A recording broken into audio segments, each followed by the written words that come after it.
नमस्कार। आज के प्रेजेंटेशन में आप सभी का हार्दिक स्वागत और अभिनंदन। हम लोग फिजिकल फीचर्स ऑफ इंडिया के नेक्स्ट सब टॉपिक पे आते हैं। हमारा सब टॉपिक था the northern planes of country. थोड़ा सा रिवाइज कर लेते हैं। यह हमारे नॉर्दर्न माउंटेन्स द हिमालयस किस तरह से हम लोगों ने 3 पार्ट में डिवाइड किए थे। 3 रेंजेस हमारी। सबसे पहले ग्रेटर हिमालय और Himadri, second one is the lesser Himalayas और Himachal, and third one is the Shivalik और द आउटर हिमालयस। यहाँ शिवालिक से नीचे हमारा जो था वो नॉर्दर्न प्लेन था, जिसे हम लोगों ने पंजाब प्लेन, गंगा प्लेन और ब्रह्मपुत्र प्लेन में क्लासिफाई किया था। अब थोड़ा सा जियोमॉर्फिकली या रिलीफ के आधार पर इस प्लेन को डिस्ट्रीब्यूट करते हैं। रिलीफ के आधार पर यदि हम लोग नॉर्दर्न प्लेन को बाइफरकेट करें या उसको क्लासीफाई करें तो इसके डिफरेंट फीचर्स हैं। हमारा जो उत्तरी भारत का जो मैदान है इसके डिफरेंट फीचर्स हैं। सबसे पहले जैसे ही शिवालिक पर्वतमाला से मैदानों की तरफ आते हैं तो सबसे पहले हमारे पास जो फीचर आता है वो आता है भाबर का। यहाँ से लगभग यहाँ तक भाबर, उसके बाद तराई, यहाँ से लेके यहाँ तक लगभग तराई, उसके बाद भांगर और लास्ट में खादर। तो इसी के बारे में थोड़ा सा डिटेल में हम पढ़ते हैं। और अक्सर स्टूडेंट्स जो यहाँ पे कंफ्यूज होते हैं भाबर, तराई, भांगर और खादर में। थोड़ी सी जानकारी कुछ स्लाइड्स में। यहाँ पे भाबर क्या है, what is a Bhabar? Bhabar क्या है? It is the northern most about 8 to 16 kilometre wide running in east west direction along the foot hills of the Shivalik. Shivalik पहाड़ियों के साथ साथ ईस्ट से वेस्ट डायरेक्शन तक 8 से 16 किलोमीटर चौड़ी एक पट्टी है। The streams disappear once they reach the Bhabar regions. Shivalik की पहाड़ियों से निकलने वाले पानी के जो झरने हैं या स्रोत हैं वो भाबर रीजन में आके डिसअपियर हो जाते हैं, तो वहाँ पे नहीं रहते हैं। इसलिए therefore the area is marked by the dry river course accept in the rainy season. तो बरसाती दिनों के अलावा तो अक्सर वहाँ पे सूखा रहता है इस भाबर रीजन में। The area is not suitable for agriculture and only big trees with large roots thrive in this belt. ये एरिया एग्रीकल्चर के लिए सूटेबल नहीं है और वहाँ पे मात्र बड़े बड़े पेड़ जिनकी बड़ी बड़ी जड़ें होती हैं वो ही उसी बेल्ट में पाए जाते हैं। तो ये एरिया हमारे उत्तरी मैदानों का सबसे ऊपर का एरिया जो शिवालिक से नीचे आता है। हमारा दूसरा पार्ट आ गया तराई। उत्तरी मैदानों में दूसरा एरिया जो तराई है, Terai is the marshy and thickly forested narrow track to the south of the Bhabar running parallel to it. जैसा हम लोगों ने ऊपर देखा, भाबर से नीचे, भाबर से साउथ में marshy thickly forested narrow track है जो 15 से 30 किलोमीटर चौड़ा है। और यहाँ पे जो शिवालिक से झरने आते हैं, underground streams of the Bhabar belt re-emerge in this belt. Terai area में, तराई क्षेत्र में वो पानी पुनः वहाँ पे निकल आता है। भाबर में नहीं होता है लेकिन तराई में पानी के स्रोत जो शिवालिक पहाड़ियों से आते हैं वहाँ पे मिल जाते हैं, इसलिए वहाँ पे पानी होता है और घने वन होते हैं। This thickly forested region provide shelter to the variety of the wildlife. यही कारण है इन घने जंगलों में जंगली जीव जंतुओं के लिए आश्रय स्थल होता है। और हमारे देश के उत्तराखंड में जिम कॉर्बेट नेशनल पार्क कहाँ? उत्तराखंड में, तराई रीजन में। और असम में जो काजीरंगा नेशनल पार्क है ये तराई रीजन में ही स्थापित हैं। तराई के बारे में। इसके बाद आता है हमारे पास भांगर। कि भांगर क्या है? पहला दोबारा रिपीट कर लेते हैं। पहला एरिया शिवालिक से नीचे भाबर, भाबर से नीचे तराई और तराई के नीचे भांगर। जो भांगर है this is the oldest alluvium along the river beds forming terraces higher than the flood plains। सिंपल सी बात है। और ये नॉर्दर्न प्लेन का बड़ा एरिया है। ये नदियों के साथ साथ जो नदी तट हैं उसके साथ साथ में ऊंचा एरिया जहाँ पे सबसे प्राचीन एल्यूविलियम सॉइल पाई जाती है। The soil contains calcareous deposits known as the कंकर।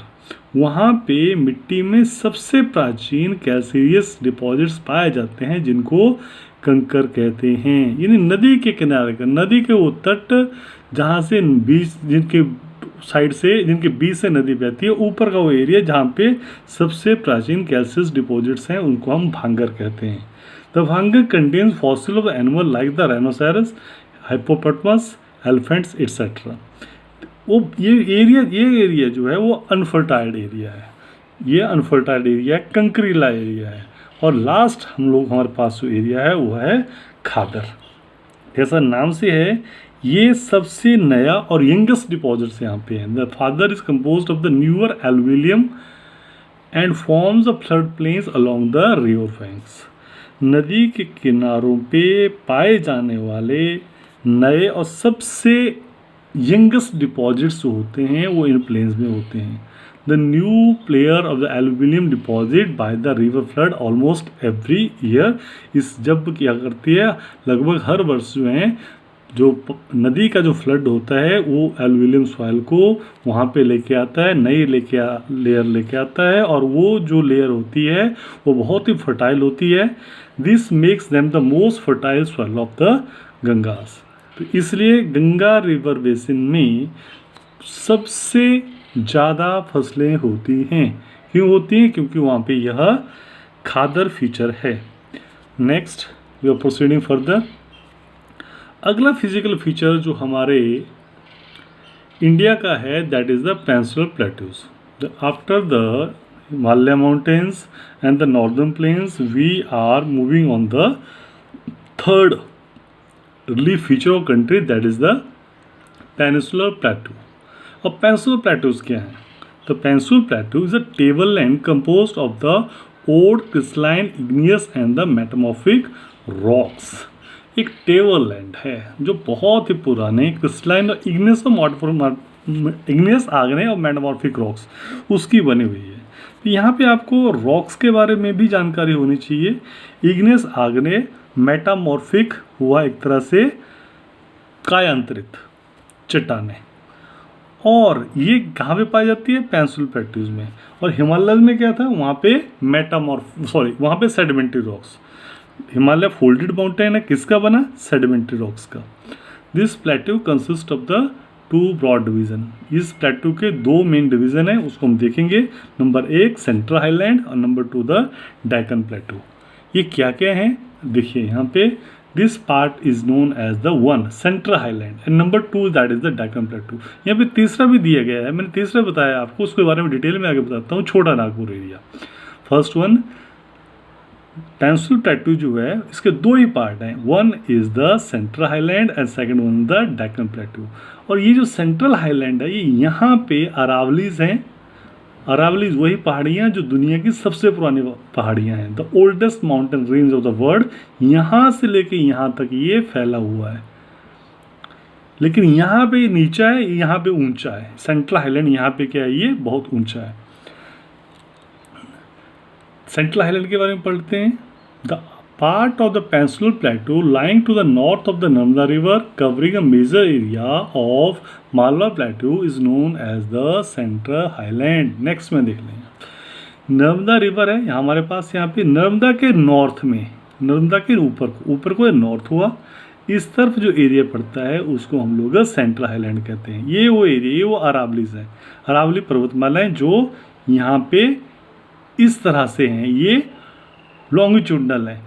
तो ये एरिया जो है that is known as the central highland. Okay.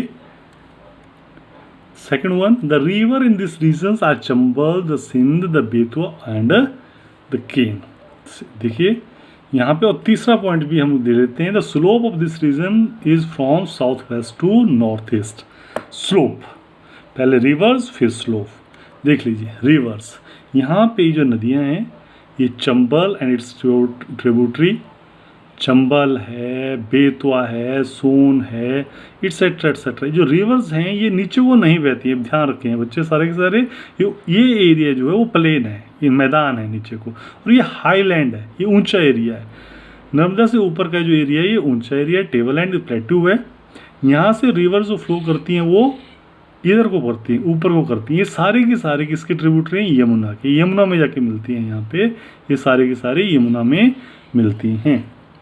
समझ गए? ये नीचे डाउन और ये ऊपर, एक बात हो गया। और स्लोप किधर को? यहाँ से डाउन में है, यहाँ से इधर को स्लोप है। साउथ ईस्ट से, साउथ वेस्ट से, ये साउथ वेस्ट से नॉर्थ ईस्ट को स्लोप है। ये जो तीसरा पॉइंट हम लोग पढ़ रहे थे, स्लोप वहाँ पे इधर को डाउन को है। ये सेंट्रल हाईलैंड का फीचर होगा, इसीलिए हाईलैंड इसको बोलते हैं। मध्य प्रदेश का ये एरिया, नर्मदा नदी से ऊपर को। एक बात और आप सभी के लिए, ये नर्मदा नदी है कि हाईलैंड है, यहाँ से नर्मदा, इससे ऊपर को हाईलैंड है, इससे नीचे को हाईलैंड नहीं है। यहाँ पे ये नर्मदा है, नर्मदा और उसके साथ में नीचे एक और रिवर है ताप्ती। नर्मदा ताप्ती दो ही नदियाँ हैं जो इधर को हमारे वेस्टर्न साइड में अरेबियन सी में जाके मिलती हैं। दो ही नदियाँ हाईलैंड से नीचे, यही नदियाँ इधर को मिलती हैं। बाकी जो भी जितना भी स्लोप है वो हमारा नॉर्थ ईस्ट टाइप को है, नॉर्थ ईस्ट टाइप को, नीचे इधर को स्लोप है सारा का सारा। चलिए नेक्स्ट स्लाइड पे, द डेक्कन प्लेटू, जो दूसरा पार्ट है सेंट्रल हाईलैंड के बाद जो दूसरा पार्ट है that is the Deccan plateau. Deccan plateau के क्या फीचर्स हैं? Deccan plateau is a triangular landmass lying to the south of the Narmada river. वही नर्मदा रिवर जो हम लोग देख रहे थे उसके साउथ में जो एरिया है that is Deccan प्लेटू, it is triangular. Okay, next second point is the Satpura range is in the north while the Mahadev and Kamur hills and the Mekal range form its eastern extension. यहाँ पे देख लीजिए, नर्मदा, ये Narmada flow कर रही है यहाँ पे, नर्मदा से नीचे को ट्रायंगुलर, ये triangular, that is the Deccan प्लेटू, that is the Deccan प्लेटू। और यहाँ पे सतपुरा रेंज है, नॉर्थ में इसके सतपुरा रेंज है, यहाँ पे महादेव की पहाड़ियाँ हैं और कैमूर की पहाड़ियाँ हैं। ये पहाड़ियाँ इसके ईस्ट में और नॉर्थ में सतपुरा की पहाड़ियाँ डेक्कन प्लेटू में पाई जाती हैं। The plateau is higher in the west and slopes gently eastward. ये जो प्लेटू है ये क्या है? यहाँ पे इस वेस्टर्न में हायर है और ईस्टर्न में लोअर है, इसलिए स्लोप इसका इधर को है। यहाँ पे स्लोप कहाँ पे है? ईस्टवार्ड्स है। यहाँ पे जितने भी नदियाँ ओरिजिनेट होती हैं वो सारी की सारी ईस्टवार्ड फ्लो करती हैं। The other hill ranges are the Garo, Khasi and the Jaintia hills. These are also come under the this Deccan Plateau. We have three type of hills over here: Garo, Khasi and Jaintia. Look over here, these are Garo, Khasi and Jaintia hills. Those are also the part of the Deccan Plateau. This is there is also the plateau. ये मेघालय का प्लेटू, ये भी यहाँ पे मेघालय के capital Shillong के आसपास गारो, खासी और जैंतिया रेंजेस हैं। ये इसी प्लेटू का हिस्सा हैं। Now this is all about the pencil plateaus. Next हमारे पास रहेगा घाट्स, हमारे ईस्टर्न और वेस्टर्न घाट्स और आइलैंड्स, उसके बारे में हम नेक्स्ट स्लाइड में पढ़ेंगे। Thank you, have a nice day.